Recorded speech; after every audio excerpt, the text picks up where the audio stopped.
세 번 다 참석하시는 분 하나님께서 크게 축복해 주신 줄로 믿습니다.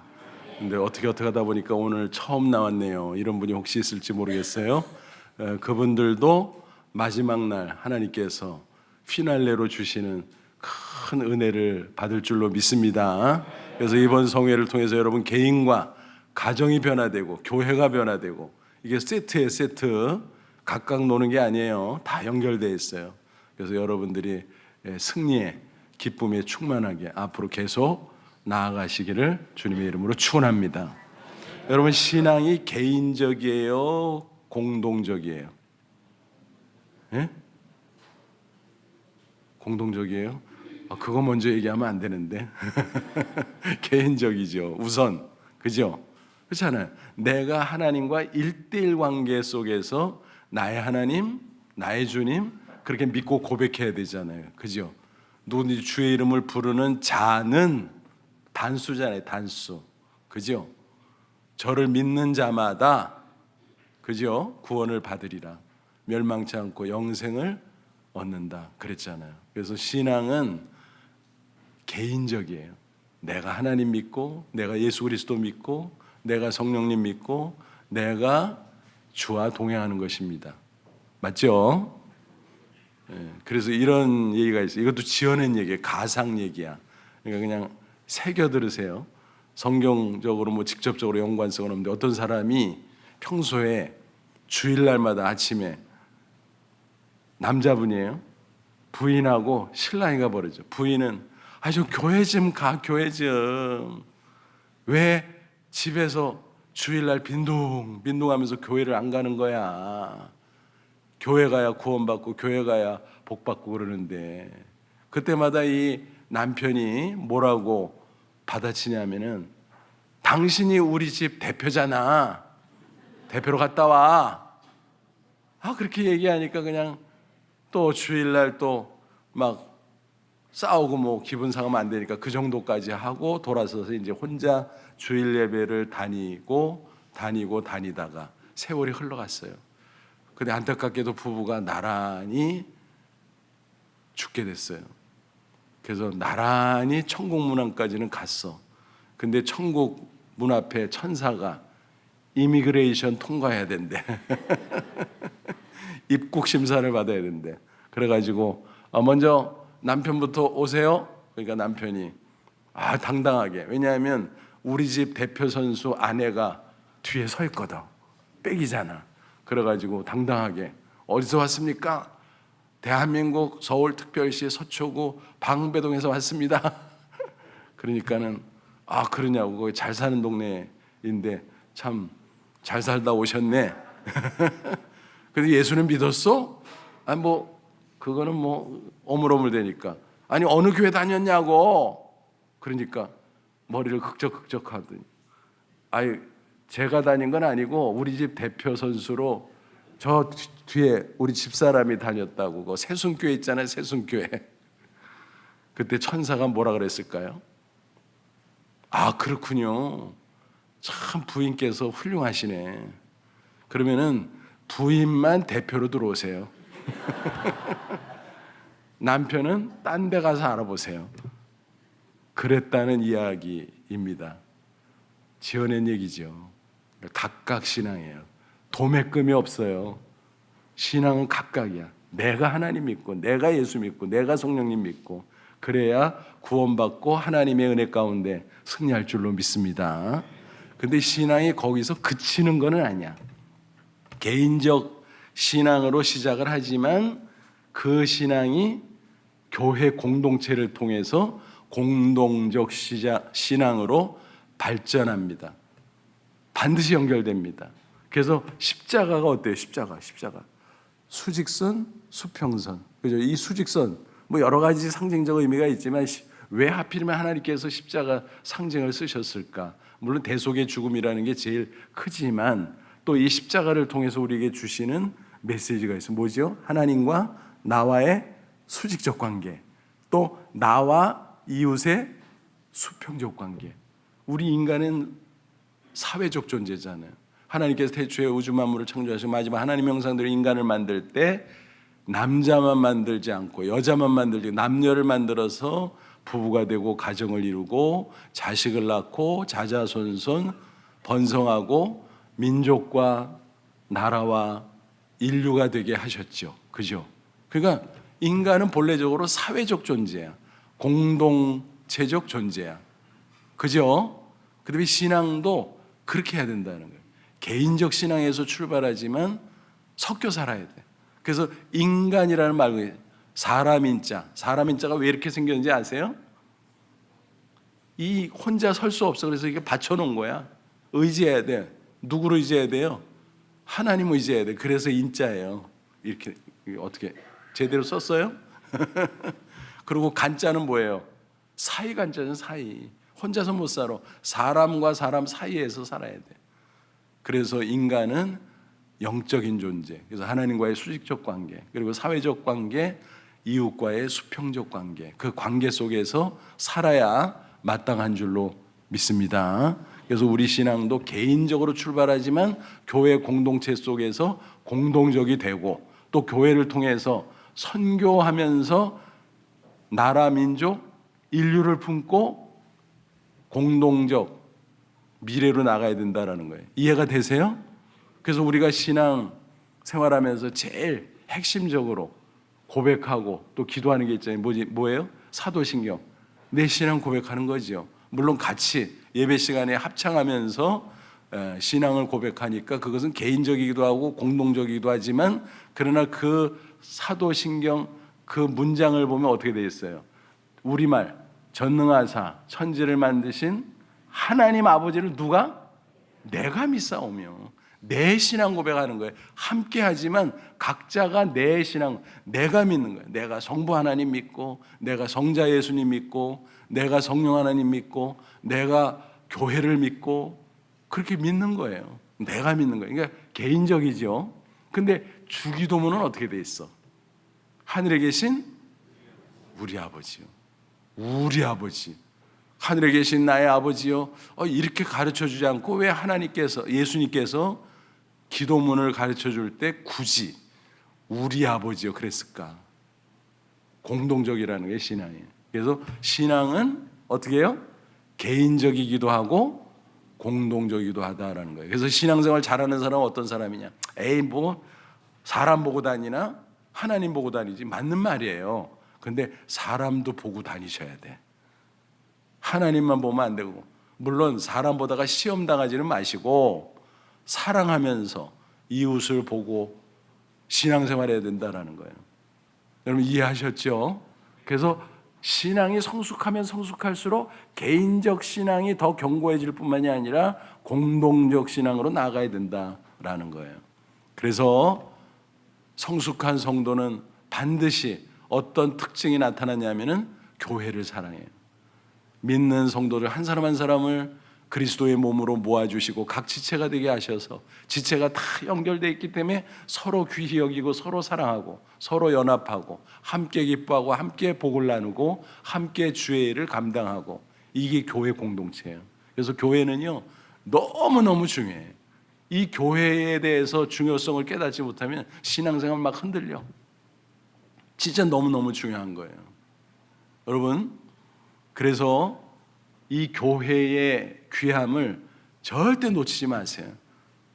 교회는 물론 그리스도의 몸인 교회는 몇 개일까요? 한 개 한 개. 창세로부터 예수님 종말까지 모든 시대, 모든 민족, 모든 나라 가운데서 구원받고 모인 모든 보이지 않는 그 전체가 나중에 하나님 나라를 완성하는 그 멤버가 될 거예요. 그래서 그리스도의 몸인 교회는 하나야 사실은. 근데 전체가 모일 수 없잖아요. 왜냐하면 옛날 사람, 지금 사람, 미래 사람 한 장소에 못 모이잖아, 지상에 있을 때는. 그죠? 또 동시대, 다른 시대 때문에 안 되기도 하지만 또 동시대에 같이 있다고 할지라도 뭐 때문에 같이 모일 수 없어요? 지리적으로 다르잖아요. 한국에서도 서울도 있고 부산도 있고 인천도 있고 또 서울 안에서도 뭐 서초구도 있고 뭐 강북구도 있고 막 있잖아. 그러니까 결국은 한꺼번에 모일 수는 없어, 지상에서. 그래서 지상에서 한꺼번에 모일 수 있는 것은 제한된 범위 내에서 같은 장소, 같은 시대에 모일 수밖에 없어. 그래서 2024년 9월 오늘 며칠이에요?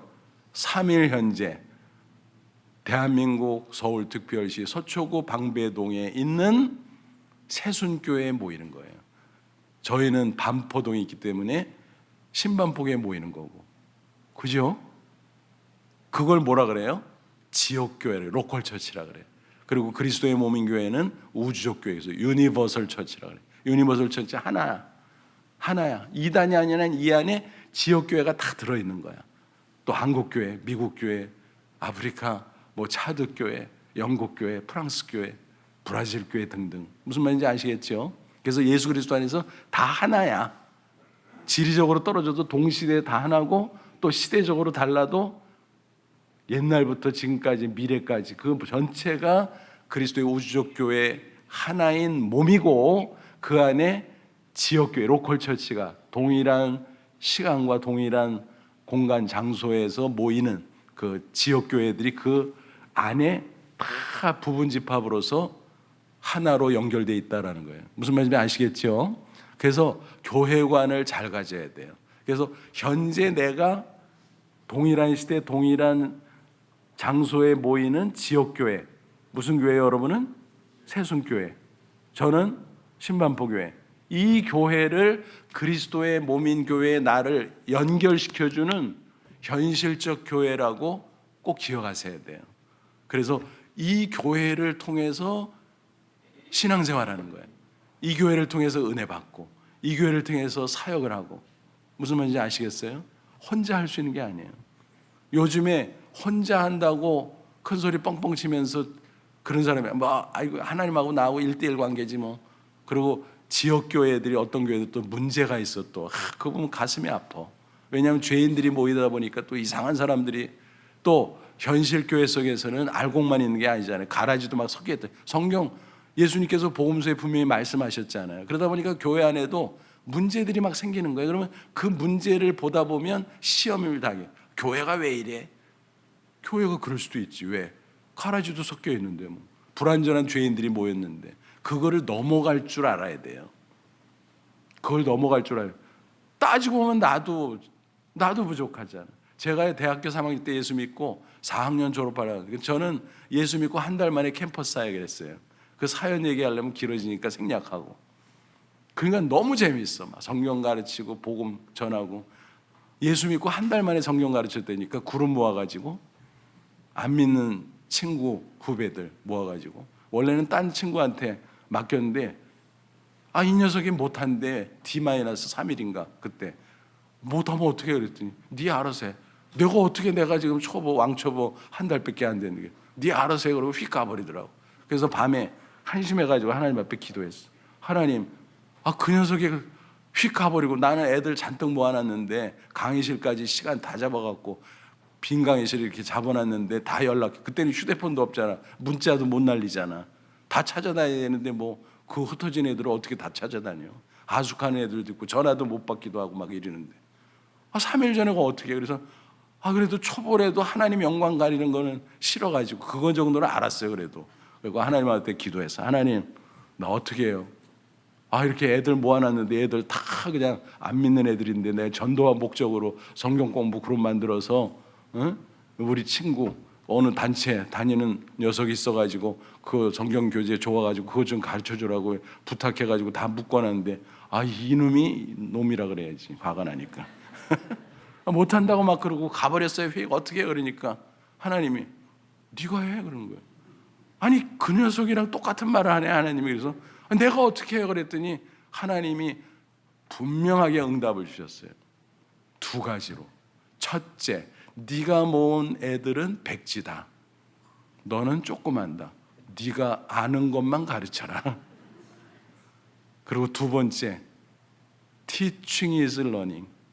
가르치는 게 배우는 거다. 그러니까 너가 열심히 공부하면서 가르치고, 그렇게 가르치다 보면 너가 또 아주 확실하게 배우는 지름길이니까 네가 해라. 이렇게 한국어로 응답을 하나 하고 영어로 응답을 하나 하고 그렇게 이중으로 응답을 하니까 제가 피할 자가 있나. 진짜 기도 가운데 너무너무 선명하게 응답. 그래서 알았어요 그랬지 뭐. 하나님이 시키는데. 그래서 제가 했어요. 그래서 계획에도 없이 한 달 만에 우리 친구와 후배들, 안 믿는 생짜배기들 모아놓고, 그때 한 7, 8명 모였나 모르겠어요. 그 친구들 모아갖고 성경 공부를 시켰어요. 어떻게 됐을까요? 잘했지 뭘. 하나님이 시키는 대로 했으니까. 너무 재밌어 막. 너무 재밌어갖고 막 그 다음 학기는 막 재미 붙어갖고 2그룹 만들고 3그룹 만들고 대학원 올라가지고 뭐 또 몇 그룹 만들고 대학원생 저는 불문과니까 불경을 가르쳤지 그때는. 아니 무슨 뭐 불경 얘기가 나와. 불어 성경이에요, 불어 성경. 그렇게 가르치고. 그래갖고 하는데 하나님이 자꾸 목사해라 그래서 나 싫은데 성경 가르치는 거 전도하는 건 좋은데 내가 왜 목사를 해? 미쳤나? 그래갖고 하나님한테 항의를 했어요. 야, 너 목사 안 하는 이유가 뭐야? 그래서 뭐 여러 가지 이유가 있는데 그래도 하나님 앞에는 명분이 있는 거니까 목사들 보니까요 찌질해가지고 내가 거기에 한 무리가 되기 싫고 나는 그냥 캠퍼스에서 원래 교수 되려고 그랬으니까 교수하면서 학생들이 교수들 존중하고 그러니까 학생들 이렇게 탁 모아가지고 그 캠퍼스 사역 멋지게 제가 그냥 종신토록 하겠습니다. 그랬더니 하나님이 싫은데? 그러는 거예요. 네가 풀타임 복음사역자가 돼. 목사 돼 임마. 그래서 나 싫어요. 목사들 보니까 찌질해요. 그랬더니 하나님이 저한테 뭐라 그러는 줄 아세요? 야, 네가 그렇게 잘났냐? 그럼 네가 좋은 목사 되면 되잖아. 빠져나갈 구멍이 없어졌어요. 그 말이 맞잖아. 네가 좋은 목사 된 녀석아. 남 비판하지 말고. 또 근데요 교회들 보니까 뭐 좀 그래요 막. 또 그때 또 교회를 또 비판하고 막 그랬어요. 그때 하나님은 뭐라 하는 줄 아세요? 야, 그런 교회도 내 독생자 예수 그리스도 피값으로 산 그리스도의 몸이다. 상처 났어도 내 몸이야. 네가 함부로 폄훼야 이 자식아. 내 교회를 위해서. 다른 목사 찌질하다고 비난하기 전에 네가 좋은 목사 돼봐. 빠져나갈 구멍이 없었죠. 그러니까 무슨 얘기냐면은 하나님은 교회를 사랑하시고 교회를 중시한다는 거예요. 교회가 불완전해도 교회를 사랑하고. 여러분 가족으로 비유해서 생각해 보세요. 가족들 가운데 말썽 부리는 사람도 있고 잘하는 사람들이 막 섞여 있잖아요. 가족들 다 멤버 구성이 좋은 가족도 있겠지만 멤버 구성이 안 좋은 가족들도 있잖아요. 그렇다고 그거 트들래? 찌질래? 부둥켜 안고 어떻게 유지를 하고 바로 세워야 될 거 아니에요. 교회도 그런 거예요. 그래서 교회를 잘 선정해야 되겠지만 선정한 다음에는 교회에 뿌리를 내리고 이거 우리 가족과 똑같다 하면서 성도들을 사랑하고 아름다운 그리스도의 공동체를 만들어가야 되는 줄로 믿습니다. 그렇게 하면 하나님이 너무 좋아하세요. 왜? 교회는 그리스도의 몸이기 때문에 당신의 몸을 사랑하는 그 성도를 주님께서 구경만 하겠어요? 복 주시지, 함께 하시지. 여러분 세순교회 잘 몰라요 이 내부. 그렇지만 좋은 교회로 알고 있었어요. 그래도 들여다보면 또 뭐 혹시 뭐 조금이라도 단점도 있겠지. 우리 교회도 그러니까. 우리 교회 좋은 교회 여러분. 옛날에 불났지만 엄청 좋은 교회예요. 그래도 바로 불완전하잖아요. 지내다 보면. 그렇지만 내 교회 우리 교회야. 나의 지체야 성도들은. 그러니까 부둥켜 안고 눈물로 기도하고 서로 사랑하고 얼싸안고 함께 연합해서 그러다 보면 은혜 받고. 은혜가 이게 얼마나 교회를 통한 은혜가 존재하세요? 비유하면요 개인적으로 하나님과 일대광에서 은혜 받지 당연히. 그런데 그거는요 성냥개비 하나라 그래요. 성냥 켜보세요. 성냥개비 불 붙었어. 얼마나 갈까? 저기 있으면 끝이지. 근데 교회는 뭔 줄 아세요? 장작돔이야. 활활 타잖아. 심지어는 내가 젖은 장작 같아도 그 활활 타는 장작더미에 올려놓으면 어떻게 돼요? 나도 같이 타. 그게 교회예요. 그래서 교회 공동체로 모여서 같이 예배하고 같이 집회하고 같이 사역하고 그러면서 여기서 우리가 풍성한 은혜를 받고 하나님 앞에 칭찬받는 일들을 하고 그래서 축복을 누리고 하늘의 상급을 준비하고 교회가 그렇게 중요한 줄로 믿습니다. 그래서 교회를 사랑해야 돼. 교회를 사랑해야 돼. 그게 진짜 좋은 신앙의 모습이에요. 그래서 말세에 특별히, 항상 그렇지만 특별히 말세에 악한 원수마귀가 예수님 재림할 때가 다가오니까 개인들을 넘어뜨리고 교회를 막 흔들고 막 그래요. 그리고 이단들을 막 일으키고, 이런 시대에 뭐가 중요한지 아세요? 신앙생활의 3대 원칙, 신앙생활 3대 원리, 3대 원칙 아세요? 쉬운 건데, 첫째는 뭐예요? 하나님 중심. 저는 1대1, 하나님하고 나하고 1대1. 그 다음에 또 뭐예요? 두 번째는 성경 중심. 하나님 어떻게 만나? 말씀을 통해서 만나거든. 말씀을 통해서 성령의 역사를 체험하고 하나님의 살아계심을 체험하는 거거든. 말씀 붙들고 살고 말씀 안에 거하다 보면. 그리고 세 번째가 뭐예요? 교회 중심. 그리스도의 몸인 교회지만 현실적으로는 뭐예요? 지역교회. 내가 인연을 맺은 지역교회, 그 교회를 가리키는 거예요. 교회 중심. 신앙생활의 3대 원칙 뭐라? 첫째, 하나님 중심. 둘째, 성경 중심. 셋째, 교회 중심. 근데 이 셋째를 빼먹는 데니까 사람들이. 그러니까 문제지. 그래서 요즘 그러니까 지역교회가 문제 있는 교회도 있어서 안타깝긴 하지만, 그래도 제가 그랬잖아요. 가족이니까 얼싸안고 거기서 이겨내야 된다. 그래도 정 안 되면 교회를 옮기더라도 또 옮겨도 비슷해. 그거 어쨌든 하여간에 하나를 정해서 끌어안고 가야 돼. 불완전해도. 그리스도의 몸인 교회이기 때문에. 근데 싫다고 뛰쳐나가고 하나님하고 일대 관계지 뭐 신앙 나 혼자 할래. 그래서 그런 사람들을 가리켜 이름하여 뭐라고 불러요? 가난한 성도. 안 나가. 에이씨. 그래서 교실, 교회에 실망한 사람, 교포, 교회를 포기한 사람. 여러분, 이런 사람들은요 신앙생활이 안 돼. 최근에 우리 교회 연초에 등록은 난 오래된 줄 알았어. 근데 신앙이 안 좋은 건 아니에요. 나름대로 열심히 있고 잘 하신 분이에요. 대학생 때도 선교단체 활동도 하고 또 교회 생활도 했는데, 대학생 때 교회에서 상처를 받았대.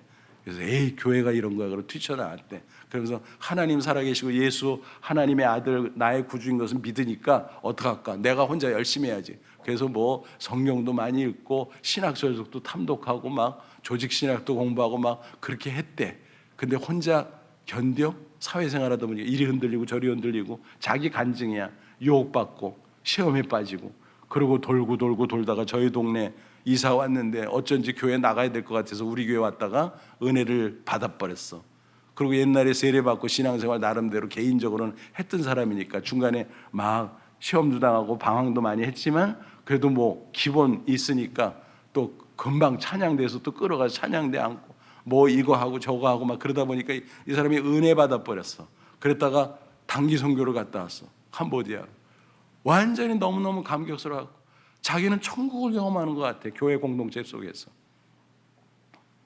그러면서 고백을 했어요. 내가 20년 교회를 떠나 살았습니다. 가나안 성도였다는 거죠. 근데 가나안 성도로서 신앙생활은 불가능한 겁니다. 그분의 고백이에요. 교회가 그러니까 뭐예요? 내가 교회를 위해서 수고하고 헌신하는 것도 있지만 교회가 나를 위해서 축복하는 거예요. 믿습니까? 그러니까 교회를 사랑해야 돼요. 교회하고 하나 돼야 돼요. 그래서 좋은 교회를 선택해서 그 멤버가 되는 것은 말세지 말에 진짜 큰 축복이야. 이단 교회 만나가지고요 인생 속되게 말하면 조지는 사람들이 한둘이 아니야. 인생 완전히 망가져. 막 이혼하고 애들 뛰쳐나가고 신천지 같은데 막 난리도 아니야. 난리도. 처음에는 가서 좋지, 막 잘해주니까. 근데 나중에 다 빼먹는데 그때는 빠져나올 수도 없어. 여러분, 그래서 좋은 교회, 바른 성경적 신학의 기초에 세워진 그 교회, 목회자도 그런 목회자, 또 성도들도 그런 흐름 속에서 신앙생활하는 그런 좋은 교회 선택해서 그 교회 공동체와 함께 살아가는 신앙생활하는, 그것이 말세지 말의 최고의 축복인 줄로 믿습니다. 여러분 복 받았어요? 안 받았어요? 받았어요. 새순교회, 대한예수교 장로회 합동측 교회, 그 중에서도 서울특별시 서초구 방배동에 있는 교회, 얼마나 좋아. 그래서 내가 복 받았구나 그렇게 생각하시고, 가족이라고 생각하고, 혹시 성도들 간에 좀 흠이 있는 건 눈에 보여도, 나 보면 나도 그렇잖아. 서로 용납하고 이해하고 얼싸안고 함께 은혜 받고 함께 복을 나누고 함께 주의 일을 감당하고 함께 하늘의 상을 받으시기를 주님의 이름으로 축원합니다. 근데 여기서 그치면 안 돼. 선교가 이제 연결되는데 범위를 넓혀서 얘기했죠.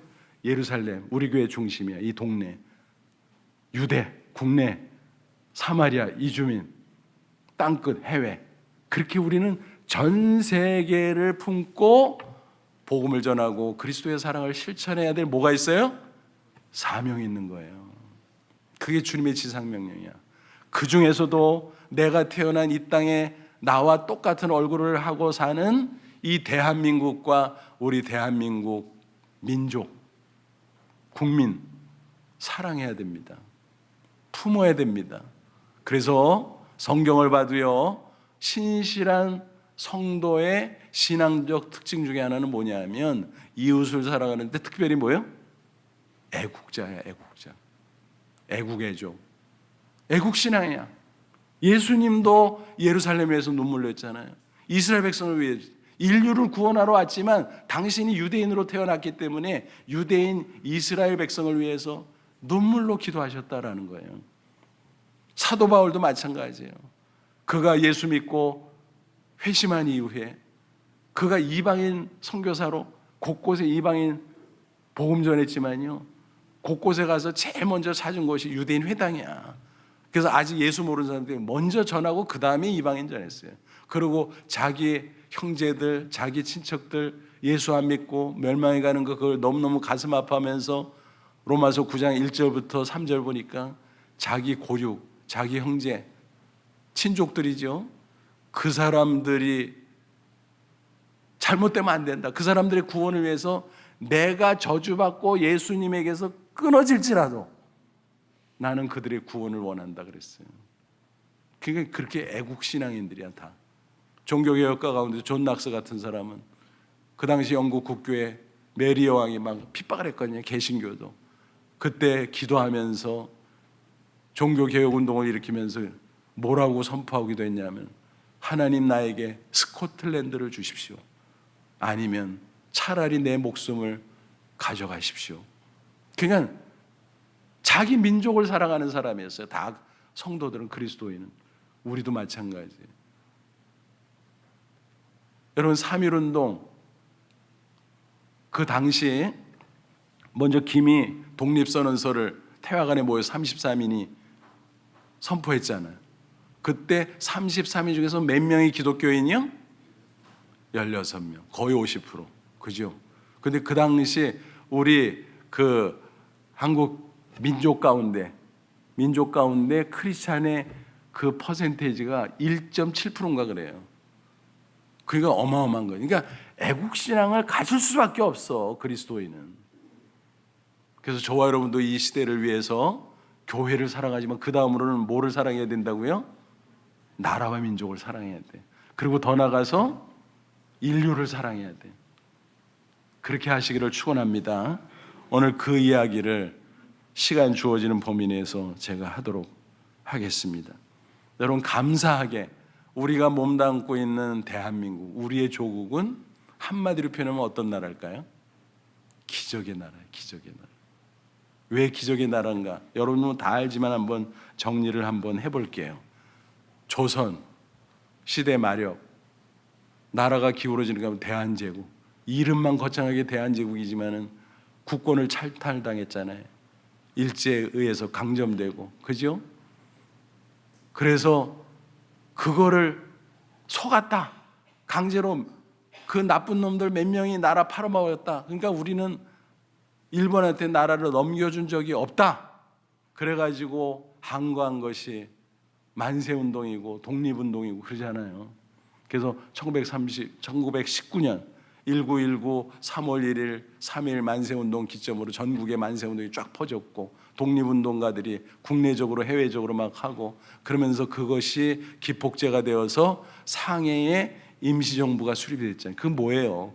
니네들 강탈한 주권 우리가 가지고 있다. 요즘 뭐 건국 뭐가 언제냐, 그 무슨 한심한 소리예요. 헌법을 바꾸고 얘기하든가. 헌법의 전문에 뭐라 그랬어요? 상해 임시정부의 법통을 이어받아. 대한민국은 그렇게 시작해. 그게 그렇게 된 거예요. 그러니까 독립운동이 막 일어나니까 국제사회에 우리는 일본이 강탈해 간 거지 우리 거다. 그거를 선포한 거예요. 만세운동, 독립운동이. 그래서 그것의 연장선으로 국내에서는 도저히 안 되니까 망명정부라도 해가지고 우리나라 있다, 우리나라 뺏기지 않았다, 니네들이 강탈해갔죠, 우리는 절대 안 뺏기고 여전히 우리는 우리 대한민국이다.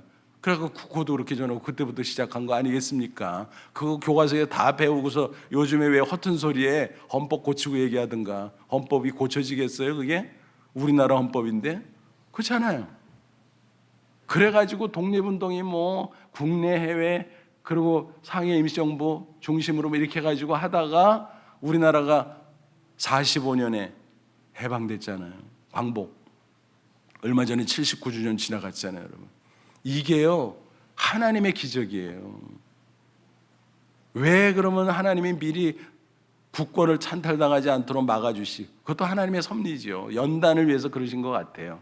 그런데 정신 차리고 상해 임시정부하고 독립운동 하는 가운데 어떤 일이 벌어졌어요? 1943년 11월에 이집트 카이로에서 다 배우신 거예요. 저만 하는 얘기하는 거 아니야. 저 시험 보고 잊어버리셔서 그렇지. 카이로 회담을 했어. 카이로 회담. 그때 누구 모였어요? 3개국 지도자들. 윈스턴 처칠, 영국, 미국, 누구요? 루즈벨트, 중국. 그 당시에는 중국 말고 중화민국, 장개석이라고 그랬지 옛날에. 근데 중국식 이름은 장제스. 3명이 모여서 이렇게 저렇게 회의를 했는데, 그때 왜 회의를 했냐면은 지금 그 당시 무슨 이탈리 무솔리니, 나치 독일의 히틀러, 이것들이 막 꺼져갔잖아요, 막. 그리고 뭐 망해갔잖아요. 그런 가운데 일본도 이제 끝나간다. 그러면 일본이 이제 패전한 다음에 어떻게 수습할 건가? 그거를 의논하러 모인 거예요. 근데 그 중에서 중요한 의제 하나가 끼어들어갔어. 그게 뭔 줄 아세요? 한국은 독립 보장해야 된다. 그거였어요. 그거 왜 그렇게 했겠어요? 독립운동가들이 국내에서 해외에서 특별히 상해 임시정부 그 중심으로 대표단들이 국제사회에 계속 호소한 거야.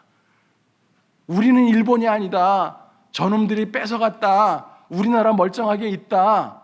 우리나라 그 국권을 돌려주게 해라. 국제사회에 호소했어요. 그래서 카이로 회담을 하고 카이로 선언을 한 거야. 일본이 패전하면은 반드시 한국은 독립시켜줘야 된다.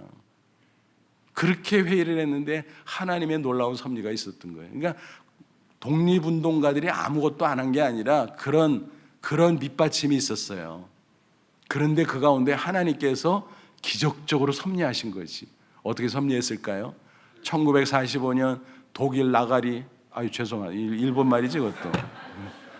이탈리아, 이렇게 뭐라고 표현해야 돼? 하여튼 그래서 거기 다 패전하고 이제 지리멸렬해지고, 뭐 일본도 뭐 태평양 전쟁 일으키고 뭐 진주만 공격하고 별거 다 했지만 이제 기울어지는 가운데 마지막 비상수단으로 미국이 판단한 거예요. 이거 일본한테 이기려면 이 수밖에 없다. 그래서 원자탄이 완성되지 않았는데 급하게 핵실험을 해가지고 급하게 핵실험을 성공해가지고 급하게 45년 8월 6일, 8월 9일 히로시마 나가사키에 각각 원자탄을 투하한 거야. 미리 삐라 부려서 다 피하라 그랬어.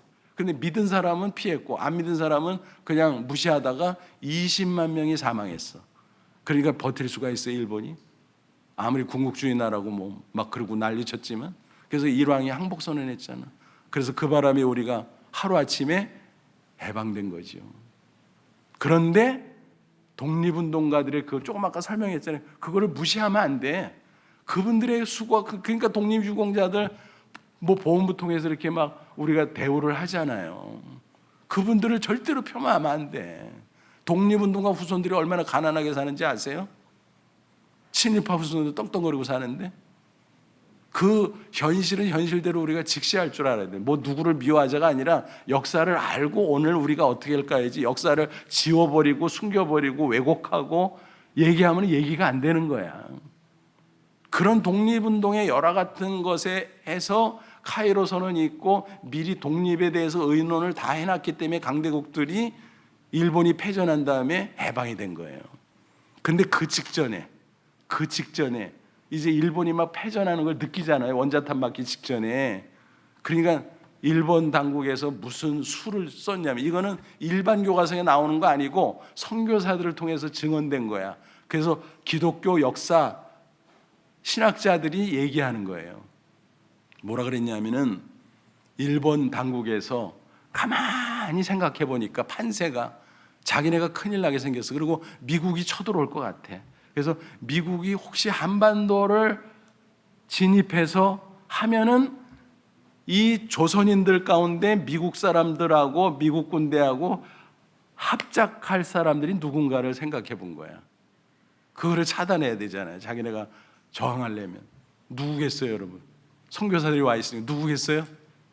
기독교인들이지. 그래서 기독교인들 중에서 중요한 사람들의 리스트를 빼가지고 2만 명을 학살할 날짜를 잡아놨어.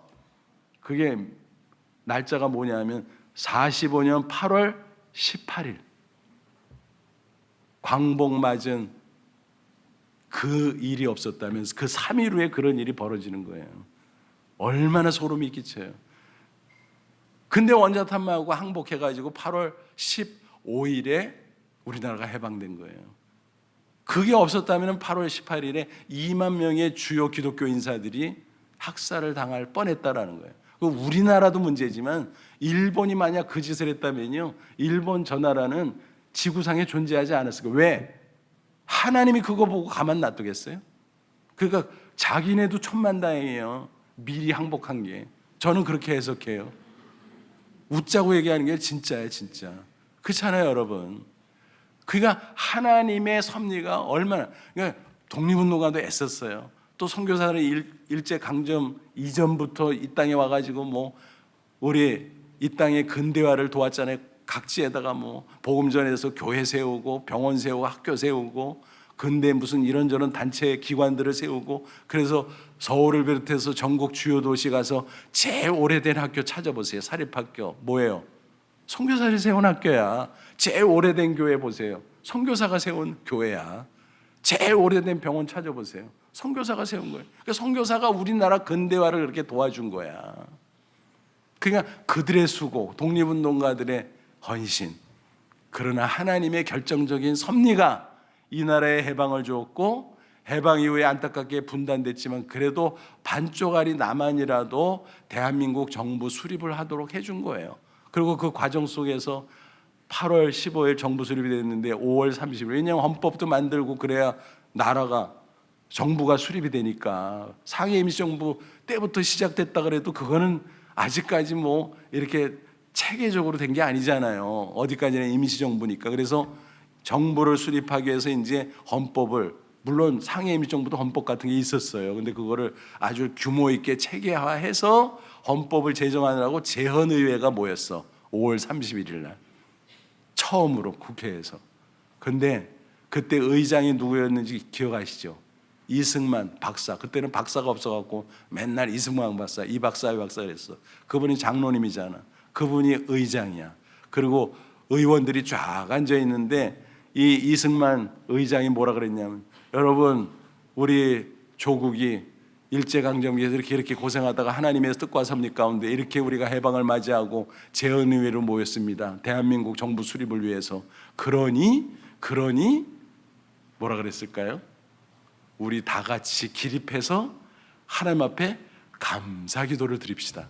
여러분 그때 기독교인들이 소수였어요. 근데도 좋다고 다 일어났어. 대표로 우리 이윤영 의원께서 기도해 주시겠습니다 그랬어요. 그분이 목사였어요. 그때 기도문 뭐 이렇게 찾아보면 있긴 있지만, 제가 한 10여 년 전에 국회 직원, 국회의원들 말고 그 사람들은 바빠서 잘 모이지도 않고 또 나 부르지도 않고 그래서 안 갔고 이 직원들 있잖아요. 직원들 신우회 예배 때 저를 불러가지고 설교해달라고 그러고 해서 이제 식사하면서 이렇게 교제하는데 집에 올라 그러는데 국회 한번 구경하실래요? 그래서 한번 쫙 구경시켜줬어요. 그래서 올라고 그랬더니 뭘 하나 주더라고요. 그래서 뭐예요? 그랬더니 기념패요 그러더라고요. 그래서 기념패요? 뭔 기념패요? 그리고 열어보니까 그거야. 이은영 의원의 기도문, 그리고 이승만 의장의 제안 설명.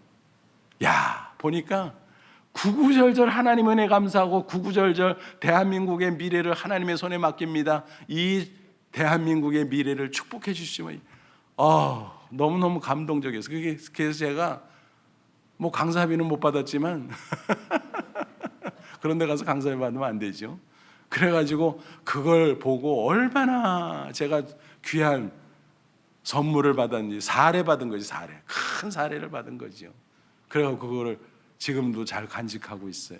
여러분, 우리 대한민국이 정부가 그렇게 시작됐어요. 상해 임시정부, 독립운동, 선교사들의 헌신, 그러나 결정적으로 하나님의 섭리.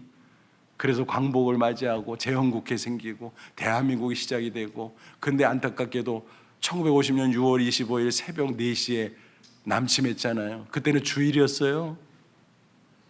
꼭 나쁜 것들은 주일날 무슨 짓거리 하더라. 다 휴가 갔어, 군인들이.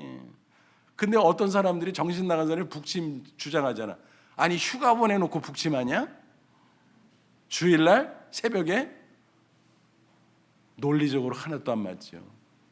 그래서 막 밀려나가지고 저 낙동강까지 내려갔잖아요. 부산의 피난민들, 거기도 목회자들 섞여 있으니까 거기서 막 눈물로 기도하고 막 통곡하고, 그러면서 하나님이 이제 이기게 해주는데, 메가더 장군, 제가 인천 출신이라 알아요. 9월 15일 인천 상륙작, 그거는 군사 작전 측면에서 보면 성공 가능성이 거의 없는 작전이었대요. 그런데 성공했잖아요. 인천 상륙작전, 서울 수복, 9월 25일. 그 당시 중앙청에 군인이 태극기 다는 거 교과서에서 보셨죠? 그런 놀라운 일. 그래서 올라가다가 안타깝게 이렇게 해갖고 밀리고 막 이래 해가지고 휴전하게 된 거죠. 53년. 그러니까 뭐가 됐어요? 45년에 일제강점기 겨우 벗어나서 나라라고 이제 정부 수립해가지고 이렇게 뭐 좀 해보려고 그러는데, 반토막 남아가지고 그러는데, 전쟁을 만나서 그냥 완전 잿더미가 됐으니 이 나라 꼴이 뭐예요? 그래서 60년대 초까지라도 우리나라 그 당시 1인당 국민소득이 얼마 정도 됐을 것 같아요. 물론 화폐 가치가 지금하고 많이 다르지만 67불. 세계, 그 당시에는 지금처럼 뭐 200 몇 개 나라가 아니라 나라가 그 후에도 많이 생겼기 때문에 그 당시 한 90나라. 근데 통계 잡힌 건 한 60, 70나라였다 그래요. 그 중에서 당당하게 2위, 거꾸로 당당하게 1위는 인도, 코리아가 2위였어요. 그때 67불. 그랬던 나라예요. 지금은 어때요? 저는요, 제가 이제 60대 후반이잖아요. 60년대 그때는 국민학교, 70년대 중학교, 고등학교, 대학교, 80년대 들어서 대학원, 그다음에 신학대학원, 군대 갔다 와서 이렇게 지냈거든요. 그러니까 그 시대의 변화를 우리 어르신들 뭐 저보다 더 잘 아시겠지만 그거를 몸소 체험하고 생생하게 기억하는 사람이죠. 우리가요, 우리 후세대에 역사를 가르쳐 줘야 돼요. 역사를 모르니까요, 6.25 때 막 피난 다니면서 먹을 거 없었다니까, 아니 라면 먹지 왜 그랬어 그러잖아. 피자를 먹든가. 아이고, 이게 말이 돼, 이게 말이. 그래서 라떼라고 흉보지 말고 젊은 세대는 어르신들의 역사 이야기를 귀 기울여 듣고 배워야 돼요. 역사를 잊은 민족은 미래가 없어요. 역사를 알아. 오늘 내가 미래를 향해서 어떻게 살 것인가 결정되는 거야. 역사를 모르면 미래의 방향을 잡을 수가 없어. 그래서 우리나라 이 역사를 오늘 부흥회하면서 뭐 저런 얘기하냐 그러지만 진짜 우리 신앙생활에서 중요한 거예요. 나만 개인적으로 예수 믿고 복 받으면 끝이에요? 나라가 망하면 어떻게 되는데? 교회가 흔들리면 어떻게 되는데? 한국 교회가 서고 대한민국 융성해야 나 개인도 축복받고 승리하는 인생 살게 될 줄로 믿습니다. 공동운명체에 아니 은행에다가 뭐 억만금 넣어놨어도 나라가 마음 그거 찾을 것 같아? 못 찾아요. 아, 나 연금 늘어났어. 그거 찾을 것 같아? 못 찾아요. 나라가 든든히 있어야 다 찾아 먹지. 제 말이 맞아요, 틀려요? 맞잖아요. 지나가는 얘기가 아니에요, 진짜. 뜨거운 마음으로 전하는 거예요. 그래서 우리가 애국신앙인이 돼, 애국신앙.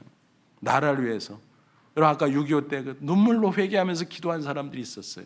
일제강점기 때 눈물로 기도한 사람들. 그러니까 그런 기도를 드시고 하나님께서 연단하시면서 이 나라의 민족을 섭리하셔서 일으켜 세우시고 잿더미에서 67불 뒤에서 2등. 그게 뭐예요, 그게? 다 아시잖아요. 옛날에 서울역 앞에 막 지게꾼 가득하고. 제가 국민학교 또 중학교 이렇게 지내면서 그때 무슨 일이 있었는 줄 아세요? 가끔 고등학교 때까지 그랬네. 심지어 70년대 중간까지 송충이 잡으러 다녔어. 송충이.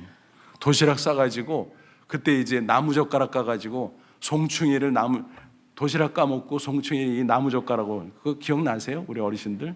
그래가지고 그거 다 잡아가지고 이게 뿌려서 이게 해충들 이렇게 구제할, 없애버리는 그게 안 되니까 그 학생들 동원해가지고 이 나무젓가락으로 송충이 잡았다니까. 처음에는 막 징그러워가지고 막 그 털 막 빠져가지고 날리고, 근데도 나중에는 그냥 그 옆에서 그냥 도시락 펴놓고 막 먹어.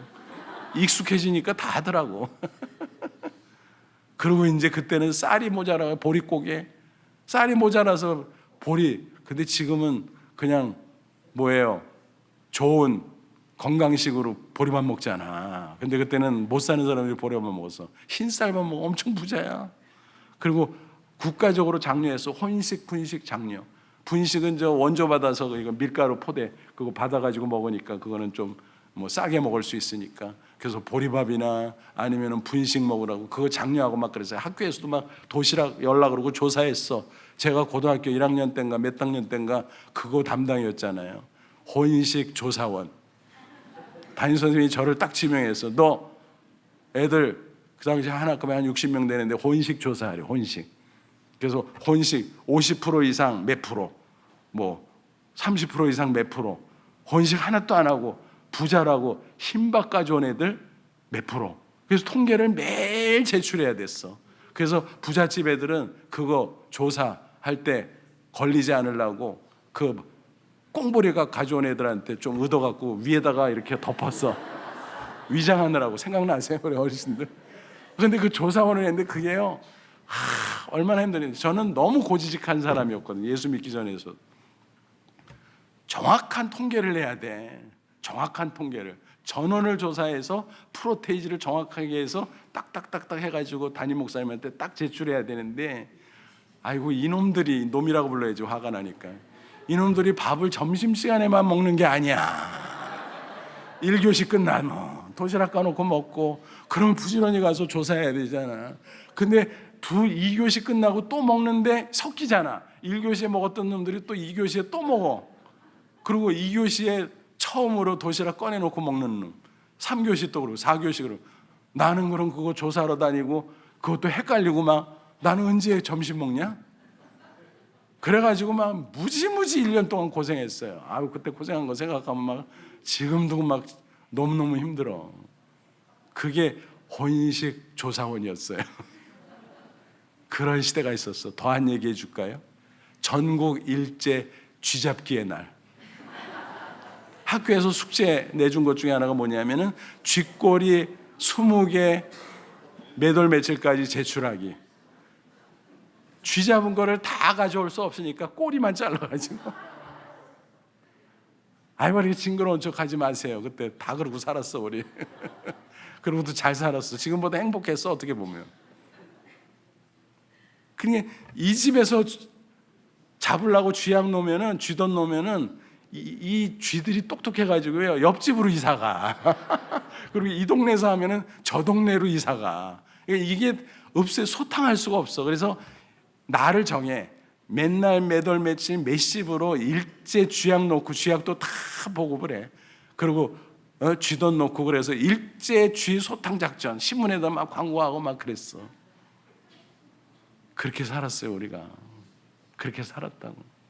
얻어먹고 꿀꿀이 줄이는 거 알아요? 미군 부대 음식 쓰레기 조금 그래도 정리하는 거지만 그거 끓여가지고 그게 꿀꿀이 중에 다 넣어가지고 부대찌개가 그거야. 원래 사실은 요즘 뭐 좋다고 먹는데 알고 보면 그거예요. 기원이 꿀꿀이족하고 연결되는 거예요. 그게.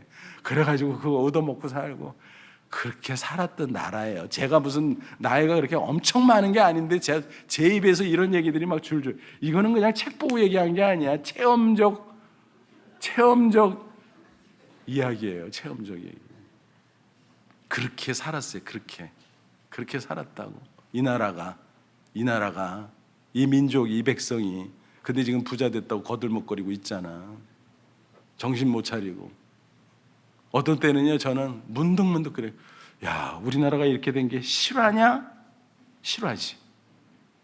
여러분 우리나라 잘 모르죠. 선진국이에요, 후진국이에요, 중진국이에요. 선진국에 확실하게 진입했어요. 여러분 30, 50 클럽이라는 거 알아요? 잘 모르죠. 1인당 국민소득 3만 불 이상이고 인구 5천만 명 이상의 나라. 그러니까 조그만 나라 중에서 국민소득 더 많은 나라들도 있어요. 근데 나라로 보면은 조그마니까 뭐 별거 아니잖아. 그래서 또 5천만 명 이상은 돼야지.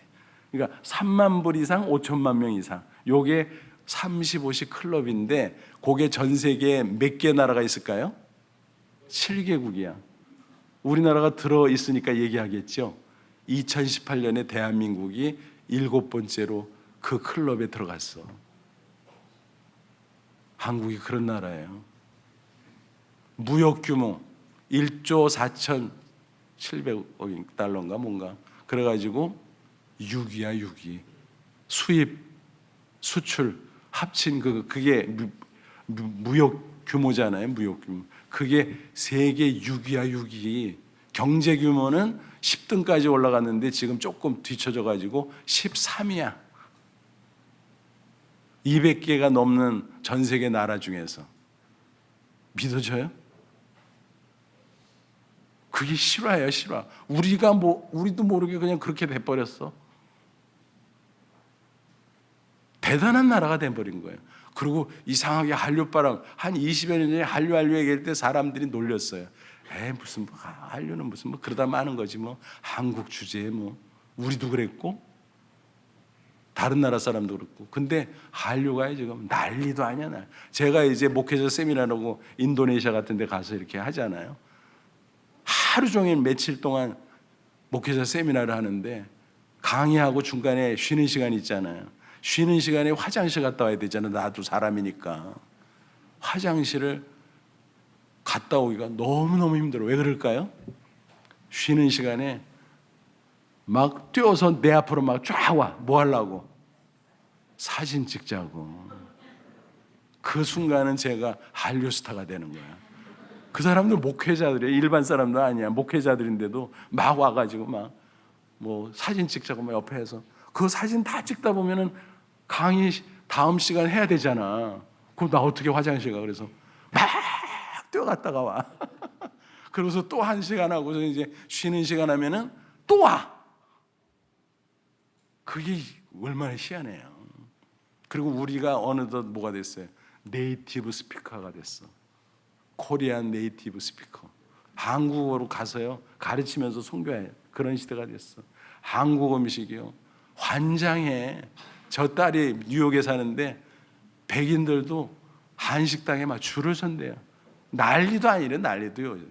어떻게 이렇게 됐는지 몰라. 프랑스 사람이 콧대가 얼마나 높지. 내가 불문학 전공에서 알잖아. 이 사람들은 영어를 알면서도 영어로 물어보면 불어로 대답해. 알아들었으니까 대답하는 거 아니야. 근데 불어로 대답해. 그렇게 콧대가 넓은 높은 나라가 프랑스거든요. 한국 개무시하지. 그런데요 요즘에요 한국어 배우려고 난리야. 세계를 하나님께서 막 그렇게 바꿔놓는 거야. 우리나라 소득 올려주고 군사력. 우리나라 뭐 사실 그게 좋은 건가 나쁜 건가 헷갈릴 때가 가끔 있지만 그 무기 같은 거 엄청 팔잖아요. 여러 나라 유럽 나라 뭐 폴란드 뭐 어디 막 그러잖아요. 막 전투기까지 팔고 막 이러잖아요. 방위산업 그래가지고 뭐 돈 보니까 좋긴 한데 뭐 전쟁 억제하는 기능으로는 좋긴 한데 아이고 어쨌든 뭐 헷갈릴 때가 있긴 있어요. 저 개인적으로 생각할 때는. 근데 어쨌든 나라가요, 이렇게 우리도 모르게 그렇게 됐어. 그건 뭐예요? 한마디로 말하면 기적의 나라지. 기적의 나라가 된 거예요. 야, 하나님이 우리나라 왜 이렇게 축복하지? 왜 이렇게 축복하지? 여러분, 1945년 2차 세계대전 끝난 다음에 신생국들이 무지무지 많아요. 인도네시아 같은 큰 나라도 많아요. 인도네시아 같은 나라는요, 우리 한국을 얼마나 좋아하고 막 열광하는지 몰라. 그 큰 나라가 그래요. 근데 어떻게 우리 작은 한국을 이렇게 축복했지? 모르겠어요. 근데 성경을 보면 답이 나와요. 뭐예요? 오늘 본문에 나오는 거예요. 이게. 이사야 60장. 이스라엘에게 준 거지만 우리 한국에 딱 맞아. 특별히 우리 한국교회에 딱 맞아. 뭐예요? 오늘 말씀 뭐예요? 일어나라, 빛을 발하라. 예수 잘 믿고 하나님의 영광을 드러내라. 이는 내 빛이 이롭고 여호와의 영광이 내 위에 임하였으니라. 하나님이 함께 해준다. 영광 비춰준다. 축복한다.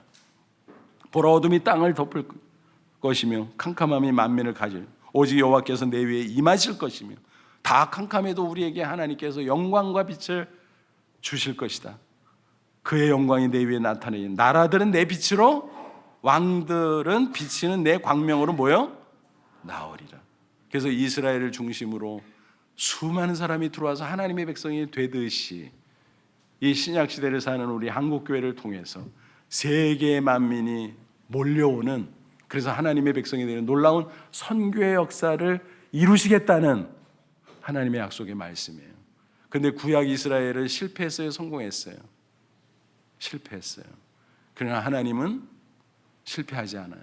하나님은 구약 시대도 이스라엘을 패서라도, 포로로 보내서라도 거기서 하나님의 영광을 드러내고, 다니엘 같은 사람 있잖아요, 막 에스더 같은 사람 등등, 얼마나 놀라운 그런 복음의 역사를 허락했는지 몰라요. 그리고 이제 예수님이 오시고 예수 믿고 우리 같은 한국 사람, 또 세계 각 나라 가운데 교회를 일으켜서, 그 교회들을 일으켜서 이제 마지막 예수님이 재림할 때까지 복음의 놀라운 역사를 확산한다면 그게 선교예요. 그게.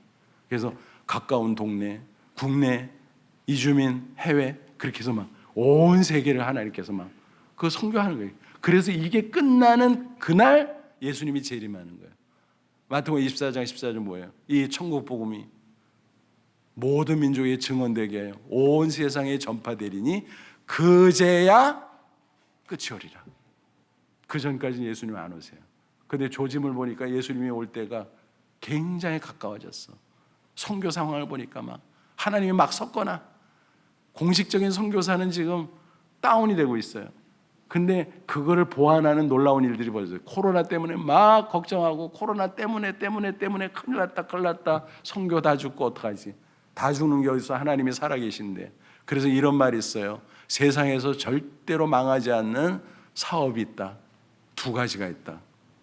무슨 사업? 두 가지가. 하여간에 절대 세상 끝날까지 망하지 않는 두 개의 사업이 있다니까. 뭘까요? 무엇과 뭘까요? 첫째는 건재상. 잘 모르시네. 건재하니까. 아재 개그야, 아재 개그. 건재상 안 망하고, 또 하나 진짜 안 망하는 게 있어. 뭘까요? 선교사업. 선교사업. 하나님께서 딱 확약하셨잖아요. 이 천국 복음이 모든 민족의 증언되고 온 세상에 전파되니 그제야 끝이 오리라. 그래야 완수되고, 그래야 재림하고, 그래야 종말하고, 그래야 하나님 나라가 완성된다. 그러니까 선교는 마지막까지 완수될 수밖에 없는 유일한 일이에요, 세상에서. 그렇다면 우리가 어떻게 살아야 돼요? 거기에 맞춰 살아야 안 망하지. 개인도, 가정도, 교회도, 한국교회도, 이 나라 대한민국도. 근데 한국은 특별하게 하나님 사랑하고 축복한 거 보니까 특별한 사명을 주셨어요. 성경 보면요, 이게 짝을 이루어요. 축복과 사명 붙어 다니, 동전 이것처럼, 앞뒤처럼. 축복하면 사명, 사명 감당하자면 걷어가, 또 사명 주시면 축복하셔, 감당하라고. 짝을 이루는 거예요. 사명 감당하면 축복 걷어가. 세계 역사가 그걸 증명하고 있어요. 서양이 그렇게 막 융성했잖아요. 그래갖고 그렇게 발달한 거예요. 복을 받고. 그래서 조상덕에 지금 서양 사람들 지금 교회들이 막 무너지고 있잖아요. 여러분 세계 역사를 보세요. 강대국이라고 항상 강대국이에요. 다 쇠하고, 그렇죠? 망하고 사라지고. 로마가 망할 거 알았겠어요? 그 시대 사람들이. 로마가 어떻게 망해? 망했잖아. 망하는 거예요. 바벨론이 그 시대에 누가 망한다고? 망했잖아. 아수르가 누가 망한다고? 망했잖아. 역사가 그렇게 흐르는 거예요. 하나님의 섭리 속에서. 특별히 선교와 관련해서 사명 감당하면 축복하세요. 축복 주시면 사명 감당해야 돼. 축복 주시면 사명 감당 안 해. 걷어가. 심판해. 그렇다면 우리 대한민국에 이렇게 세계 유일하게 기적 같은 축복을 주셨다면 하나님의 뜻이 있죠. 뭐예요? 사명. 무슨 사명? 선교 사명. 다른 게 있어요? 없지. 답이 없어요. 그것밖에. 선교하라 그런 거예요. 신기한 거는 하나님이 축복하면서 선교를 쫙 했어요. 근데 지금 막 이게 흔들려. 그러니까 저는 위기감을 느껴요. 그 흐름을 보기 때문에. 야, 우리 한국교회가 우리들이 선교 지지부진하고 이렇게 되면 어떡하지? 그럼 하나님이 이거 걷어가시는데 우리도 망할 수 있는데. 여러분 그렇게 안 되길 바라죠. 전쟁 한 번 나면 잿더미 되는 거예요. 무슨 별거야. 우리가 잘나서 이렇게 기적의 나라 됐어? 하나님의 은혜예요. 그러니까 하나님한테 잘 보여야지. 어떻게 하나님한테 잘? 하나님 기뻐하시는 일을 해야지. 하나님 기뻐하지 않고 그냥 하나님 속상하게 하는 그런 일만 골라서 하면서 계속 복 받기를 바래? 있을 수 없지. 논리상 맞지는 않잖아요, 여러분. 그렇기 때문에 우리는 선교 사명에 초점을 맞춰야 돼. 개인도, 가정도, 교회도. 그러니까 선교적 교회의 멤버가 되는 것은 진짜 행운이에요. 그래서 저는 저희 교회 성도들이 큰 소리쳐요. 선교자 하는 신반부에 만난 거 행운인 줄 알라고. 여러분한테 도전합니다. 선교하는 새순교회, 지금까지도 왔지만 더 선교 잘하고 많이 하는 그런 교회 되셔서 여러분 하나하나가 새순교회 교인인 것을 자랑스럽게 생각하고 천국 가서도 정말 영광스러워할 수 있기를 주님의 이름으로 축원합니다. 그게 우리의 살 길이에요. 개인이 살 길, 가정이 살 길, 교회가 살 길, 한국교회도 지금 어렵잖아요. 코로나 통과하면서. 근데 하나님의 선교는 절대로 꺾이지 않아요. 선교사 수가 줄어들고 선교사 고령화가 되고 뭐 다음 세대 선교사가 안 나오고 막 걱정해요. 맞아요. 근데 하나님이 코로나를 통해서 길을 큰 거를 쫙 뚫어놔서 하이웨이를 뭐요? 온라인 하이웨이를. 여러분 교회에서도 코로나 때 막 교회 다칠 때 뭐 갖고서 했어요? 줌 가지고 지금도 막 하잖아요. 유튜브. 하나님이 미리 만들어놨어. 다 만들어놓고 코로나가 오니까 코로나 속에서 고생은 했지만 줌을 우리가 언제 알았어? 그거 미리 다 만들어놨던데 몰라고 살았어요. 그러다가 처음에는 뭐 줌 열어놓으니까 막 윙윙거리고 막 당황하고 얼마나 난리가 났었는데 나중에 익숙해지니까 뭐 얼마나 편안하게 줌으로 예배도 드리고 성경 공부도 하고 뭐 교제도 하고 별거 다 하잖아. 그죠? 맞잖아요. 하나님이 이걸 쫙 뚫어놨어. 그래서 저는 코로나 때도 근데 요즘도 그래요. 제 방에 앉아가지고 몽골 사람들, 인도네시아 사람들, 뭐 중국 사람들, 또 각 나라에 있는 흩어져 있는 사람들, 그냥 내 방에서 강의해요 요새 막. 그러니까 하나님이 선교를 위해서 고속도로 하나를 쫙 뚫어놨어. 하나님은 절대로 실패하는 일이 없는 줄로 믿습니다. 어떤 방식은 달라지지만 선교는 반드시 이루어지는 줄로 믿습니다. 그게 메인스트림이에요. 역사의 메인스트림, 역사의 주류란 말이야. 여러분 비주류 될래요? 주류 될래요? 하나님 안에서 주류 돼야지. 주류. 그 주류에 속하는 여러분 개인과 가정과 새순교회가 되기를 주님의 이름으로 축원합니다. 그 얘기하려고 제가 여기 온 거예요. 그럴 때 교회도 건강해지고 든든히 서고 성도들이 축복을 받고 축복이 끝이 아니라 인생 보람 있게 영광스럽게 살다가 천국에서도 별처럼 빛나야 될 거 아니에요. 이 짧은 인생 여기서 뭐 폼 잡고 좀 누리다가 아무것도 아니면 그게 뭐예요? 그게 아무것도 아니지. 짊어지고 갈 거야. 싸고 갈 거야. 미국 갈 거야. 이국 갈 거야. 다 먹고 가고 가잖아요.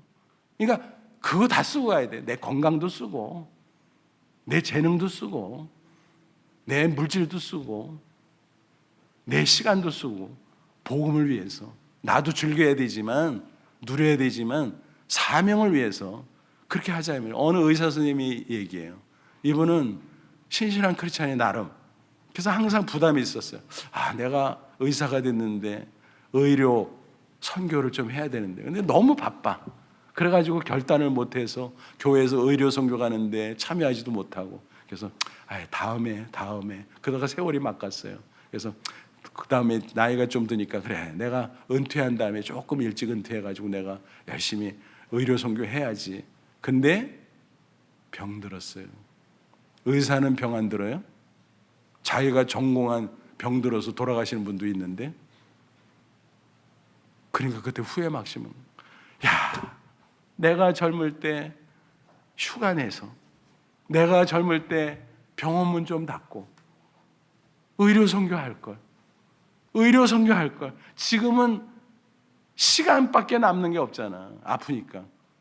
근데 몸이 안 따라. 의술은 있는데 몸이 안 따라. 시간은 많은데 몸이 안 따라. 할 수가 없는 거예요. 그렇게 눈물을 흘리면서 후회 막심한 가운데 투병하다가 가셨어요. 아깝지 않아요? 너무 아깝지 않아요? 그 시간, 그 물질, 그 재능, 그 공부한 거 너무 아깝잖아. 너무너무 아까워. 목사 눈에는 그런 것만 보이는지 몰라도 그런 거 보면 너무 아까워. 너무 아깝다. 우리는요, 직업병인지 몰라도 건물 새로 쓴 거 보면 저기 교회 하면 참 좋겠다 그래요. 장사하는 사람은 저기 가게 내면 참 좋겠다. 우리는 그렇게 보이거든. 그러니까 한 사람 한 사람의 인생을 봐도 그래요. 아깝다. 저 시간, 저 재능, 저 건강, 저 기술, 저 지식, 저 재산. 아깝다. 저거를 썩히다 가는구나. 저거를 다 남겨놓고 가는구나. 여러분 냉장고를 한번 열어보세요. 저희 집도 그래서 가끔 반성을 하는데 냉동고를 특별히 열어보세요. 냉동고에다 버리는 거 많죠. 그죠? 우리 인생 전체를 보면 그렇게 살고 있는 줄 몰라 우리가. Frozen asset. 모든 우리의 재화가 frozen. 꽁꽁 얼어 있어. 이걸 풀어가지고 요리해야 이 가치가 생기는 거잖아요. 그렇게 하다 가는 거야. 냉동고에서도 썩는 거 아시죠? 냉동고에서 썩더라고 오래되면. 어떤 때는 1년을 거기다 넣어놨다고. 얼마나 전기세 잡아먹었을까? 그리고 요리도 해먹지도 못하고 그거 낑낑거리면서 또 내다 버려야 되고. 참 쓰레기 봉투값도 들고. 음식 쓰레기 봉투값은 더 비싸죠? 그러니까 우리가 신앙생활하면서 이걸 정리해야 돼요. 내가 인생을 어떻게 살 것인가? 특별히 남은 인생 어떻게 살 것인가? 어디에 초점 맞추고 하나님 역사 속에 주류가 이거라는데 내가 주류가 될 건가? 세상 주류는 되면 안 되지만 하나님의 주류는 돼야지. 무슨 말씀인지 못 알아들으셨구나. 홀짝홀짝 하는 거 있잖아요. 주류. 그거는 상관없지만 하나님의 주류는 돼야지. 하나님의 주류는. 여러분 우리 인생을 한번 선으로 표시한다고 보세요. 쭉 이렇게 되죠. 쭉 이렇게 될 것 같죠. 그럴 것 같지. 근데 하나님의 시간 속에 우리 인생을 표시해 보세요. 하나님의 영원의 시간이 쭉 흘러가는데 내 인생만 보면 이렇게 출생 또 사망 이렇게 할 수 있지. 제법 긴데? 근데 하나님의 영혼의 역사에 그거를 선으로 저쪽에서 마이너스 무한대지 뭐 플러스 무한대 쭉 되는데 그 안에서 내 인생을 표시를 한번 해보세요. 어떻게 표시할 수 있을 것 같아요? 점도 세게 찍으면 안 돼. 찍는 척하다 빨리 떼야 돼. 그게 우리 인생이에요. 순간 휙 지나가는 거야. 하나님의 역사의 흐름 속에서. 이게 메인스트림인데 우리 인생이 여기에 찍히면 선 안에 들어간 거야. 근데 내 인생이 이 선 안에 들어가지 않으면 바깥에서 내 인생 표시하라 그러면 점 찍으려고 하다 빨리 떼야 돼. 너무나 작고 너무 짧아서. 그렇잖아요. 롯데월드타워 가보셨어요? 잠실에 있는 거 123층 거기 전망대 있잖아요. 그거는 교육 목적상 한 번씩 올라가시면 좋을 것 같아요. 한번 올라갔는데 이렇게 내려다 보니까 사람이 개미로 보이더라고. 자동차가요. 뭐 내려가면은 뭐 비싼 자동차도 있고 싼 자동차도 있고 큰 자동차도 있고 뭐 조그만 자동차도 있겠지. 근데 이렇게 보니까 성냥갑이 막 왔다 갔다 하더라고. 무슨 말씀하는지 알죠? 그러니까 하나님의 거대한 역사, 하나님의 거대한 세계 속에서 나를 보고 내 가정을 보고 이 나라를 보고 우리 교회와 한국 교회를 보고 그러면은 내가 어떻게 살아야 될지 답이 나오잖아요. 하나님의 메인스트림 여기에 속해야지 이게 영원히 남는 거예요. 이게 그냥 떨어져서 내 마음대로 나만 잘 살면 되지. 그럼 점 찍다 마라. 있는지도 몰라. 있었는지도 몰라. 제가 문득 그런 생각을 했어요. 우리 다 성공하고 싶잖아요. 세상에서 유명해지고. 지난번에 제가 그저께인가 얘기했잖아요. 아이돌 막 환호하고 막 그러잖아요. 오늘 아침에 우리 손주 미국으로 가서 공항에 잠깐 갔다 왔는데 막 젊은 친구들이 막 뛰어가 한 수십 명이. 그래서 쟤들 뭐야? 단체 여행객인데 뭐 그 탑승 시간 쫓겨가지고 저러나? 저는 순진하게 그랬어요. 나중에 알고 보니까 연예인이 귀국한대. 아이돌이라고 막 난리야. 그래서 그 현장을 목격하고 야, 아이돌이 저런 거구나. 근데 그 아이돌이 죽으면 뭐가 된다 그랬어요? 고인돌. 노벨상 받으면 어마어마하죠. 노벨상을 아무나 받아요. 근데 한 해 노벨상 발표할 때는 누가 기억해? 백과사전에 실릴 수도 있어. 근데 누가 도서관 가서 매일 백과사전 펴놓고 누가 노벨상 수상자거나 그래요? 아무도 기억 안 해요. 하나님이 기억하는 게 진짜야. 영원히 하나님이 기억하는 게 진짜지.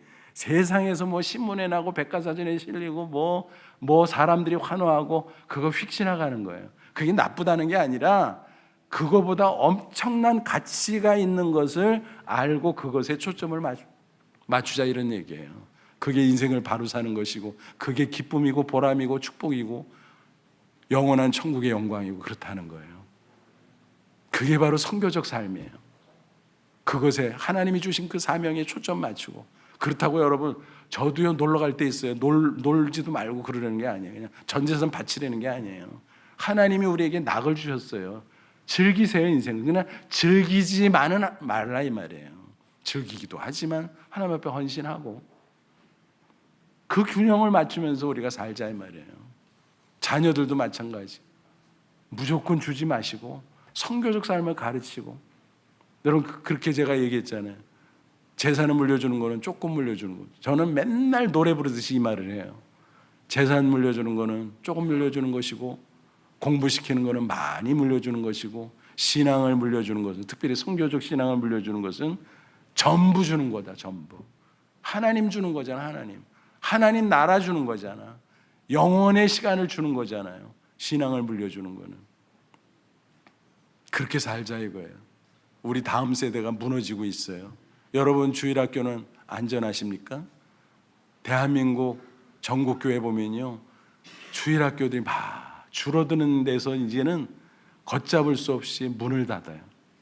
막 문을 닫아요. 교회의 절반이 주일학교가 없어요. 또 주일학교에 있는데도 다 통합해서 초등학교 1학년짜리하고 고3하고 같이 모여서 교육자 하나가 그걸 같이 해요. 그게 되겠어요? 교육이 돼? 예배는 같이 드린다 쳐도. 그게 현실이에요.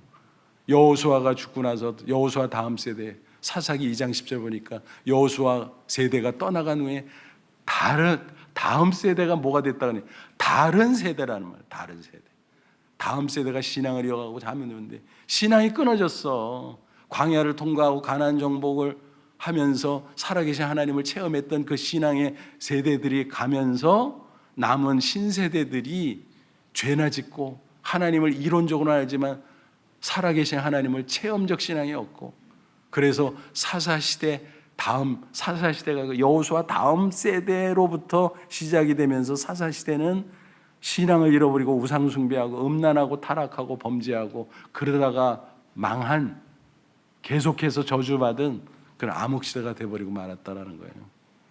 우리 한국이 기적의 나라라 그래서 좋아하는데 한편으로 돌아 생각하면 두려워요. 너무 큰 기적을 주셨기 때문에 그에 상응하는 사명을 감당하지 못하면 하나님이 걷어가실까 봐. 걷어갈 때는 더 비참하잖아요. 올라갔다 떨어질 때는 더 큰 충격이잖아요. 그게 두려워요. 저는 한국교회도 마찬가지. 그래서 정신을 차리고 정말 기도하고 말씀 안에 굳게 서고 나부터 다음 세대 이걸 신앙을 잘 전수해주고, 그냥 신앙이 아니라 너 옛날에 그랬어요. 우리 잘할 때 부모님들이 그때 너무너무 지긋지긋하게 못 사고 가난할 때, 야, 너 공부 열심히 해라, 공부해서 배워서 남 주냐, 너 공부해서 출세해서 너 잘 먹고 잘 살아, 맨날 그랬어요. 그러니까 이기적인 인간만 키운 거예요. 배워서 남 주자, 돈 벌어서 선교하자, 그렇게 해야지. 우리도 그러고 다음 세대도. 그게 살 길이에요. 그게 더 잘 되는 길이에요. 마륙33 3일 계속 얘기한다 그랬죠. 마륙33 뭐예요? 마태복음 6장 33. 너희는 먼저 하나님의 나라를 일구라. 그러면 이 모든 것을 더하시리라. 진리의 말씀이에요. 저는 예수 처음 믿고 지금까지 마태복음 6장 33절 붙잡고 살았어요. 그래서 엄청난, 저로서는 엄청난 복을 받아서 그런 거 생각하면 너무너무 감사하고 하나님 앞에 눈물이 나요. 하나님이 책임진다는 거예요. 사명적 인생을 살고 선교적 인생을 살면 실패하는 게 아니에요. 손해보는 게 아니에요. 더 잘되고 더 빛나고 더 영광스럽고 그런 인생을 살게 될 줄로 믿습니다. 우리 자손들도 그렇게 키우고 우리 교회도 그렇게 세울 수 있기를 바랍니다. 제가 잘은 모르는데 새순교회가 예전에 기아대책 그 기구도 그렇고 뭐 여러 선교단체 이렇게 막 여기서 모이기도 하고 창립도 하고 굉장히 그런 시절이 있었다고 들었어요. 지금도 뭐 선교사도 여럿이고 뭐 이렇게 선교하시지만, 근데 그때의 그런 어떤 선구자적인 그런 역할을 한 것을 기억하면서 아, 새순교회가 지금 이때도 요번에가 다시 세움 선교봉회잖아요. 그래서 그런 위상을 다시 이 한국교회 앞에 세우면 얼마나 좋을까. 여러분 제가 뭐 사실 같은 동네 사니까 뭐 이런 얘기 우리끼리니까 하는 거예요. 우리끼리. 딴 데 가서 우리끼리 하면 지가 강남에서 왔다 그러나 그렇게 하면 얘기도 못해.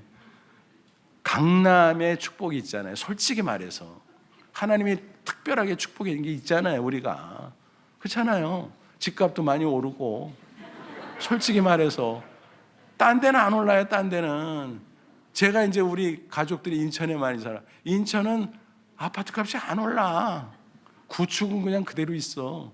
신축은 분양가가 좀 올라가지만 구축은 옛날에 지은 거는 그냥 제자리 걸음이야. 제자리 걸음. 그래서 아파트 갖고 돈을 못 벌어, 그 동네 사람들은. 근데 우리 동네 사람들은 솔직히, 저는 집이 없지만은 어쨌든 그잖아. 하나님이 크게 축복하시잖아요.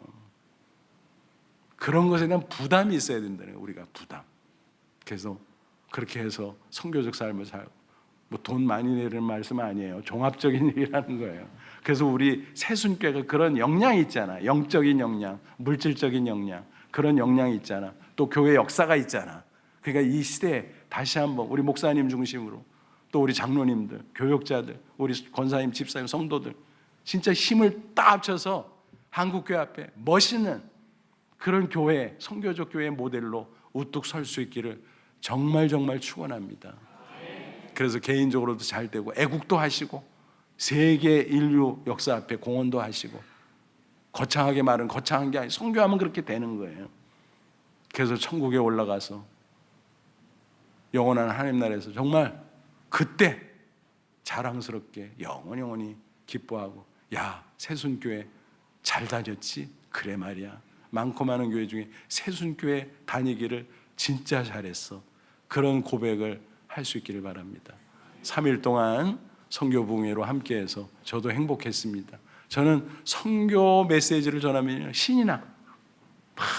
너무너무 신나. 그리고 막 아무리 바빠도 선교자 붙은 데는 다 가.